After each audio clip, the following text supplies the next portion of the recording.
Brian back. This time I'm going to talk about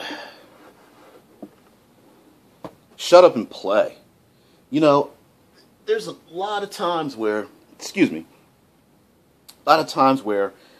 game masters, we want to sit down and start the game, and as players want to create their characters, and it starts off with fits and starts to try to get the game started when everyone gets together. People are getting food, they're on their phones, they're on their laptops, they're talking about a video game that they just played or whatever, and as a game master, starting that first immersion is very important. So here's what you do. Shut up, start gaming. I don't care if no one has a player character yet. I start my game right away. I start having people grab dice, I put them right into the action, and I start the game right away. Now, how do you start a game where no one has a player character? Well, you start describing the scene. You're on a storm-tossed ship. Grab the dice, roll to see if you hold on to the railing. And they're like, well, I don't know what my strength is. Well, guess what? Grab a piece of paper, start making your character, and put a stat down.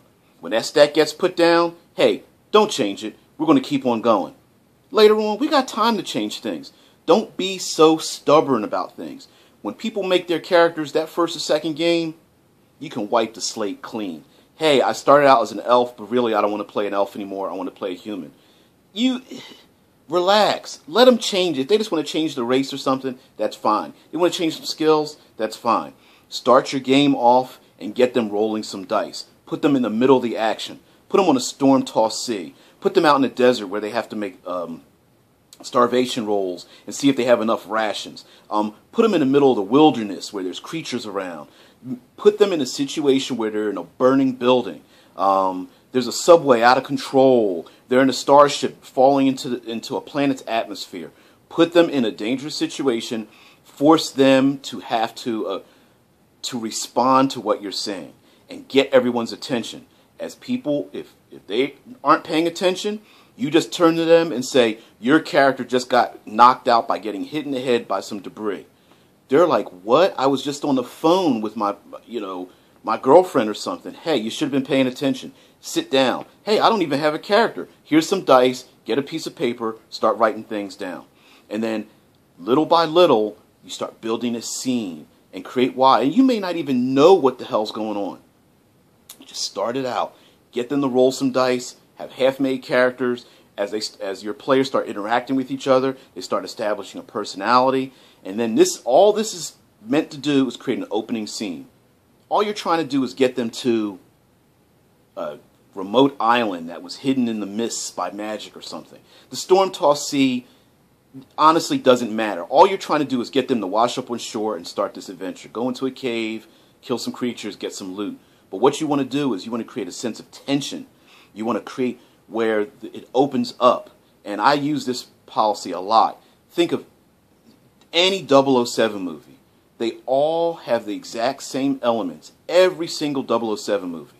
They always open up with the end of his last mission. He's always on the run, getting shot at, skiing down a mountain, diving in the water, jumping out of a exploding building. There's always something going on, and that's how you want to start your games.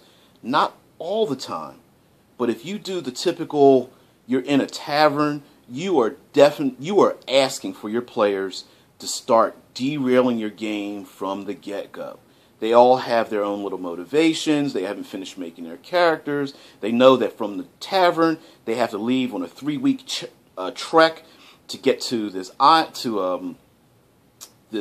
remote location or cave. If they have to get on a boat, then they have to travel on the boat and get to this other place. And a lot of characters, they don't want to make pirates. They're like, I can't really do much out in the open ocean, so they're going to be bored the whole time. Yeah, it's storm-tossed, but then by the time they even get there, the session's over, the pizza just arrived. Oh, hey, I just got another email. Don't put yourself in that situation. As a game master, as a DM, you want to start the game with energy, and you want to set the pace. Grab some dice, describe the situation, make it semi-dangerous, Make them react and have them start making their characters then. If it's half made, so what? If they change a little personality quirk, so what? Hey, I want to change my character's alignment. Fine. Is that first game? Whatever. Go ahead and do it. Hey, I'm a wizard. Can I change my spell list? Yes. Whatever. Just get the game going. Because once you do that, they start making their character. You give them lots of different die rolls, some social interaction, some environmental hazards. You got a little combat, and you will prevent the min-maxers because they will feel useless. They'll feel useless in the environmental situations. They'll feel useless in the exploration. They may feel useless in the social interactions. Throw all those elements together in your first 10 minutes of gaming, and I guarantee you'll have their attention. They'll be wrapped around you. They will want to sit down and pay attention to you and what you have to say and what will affect their characters and their characters' futures. After that point, once you're in the middle of the game, start putting things in concrete. Okay, you have your spell list. You have your strength stat. You have your survival stat. Oh, I know you want to change your charisma now and lower it down because you want to be a better bowman. But listen, we've already established that your character is very charismatic. Let's leave it that way. It's okay. I'm a game master. I'm not one to take advantage of your player. I want to have your player shine. And if that's how you want your player to your character to shine, I'm here to facilitate that, create awesome stories, things that just delve into the mind like watching a movie, that when that game is done, you could picture every action that those players have created. And so what you want to do is you want to start off at a point of strength. And as a game master, your strength are those die rolls. Get them rolling. Get it started soon. Won't fail you. Thank you very much.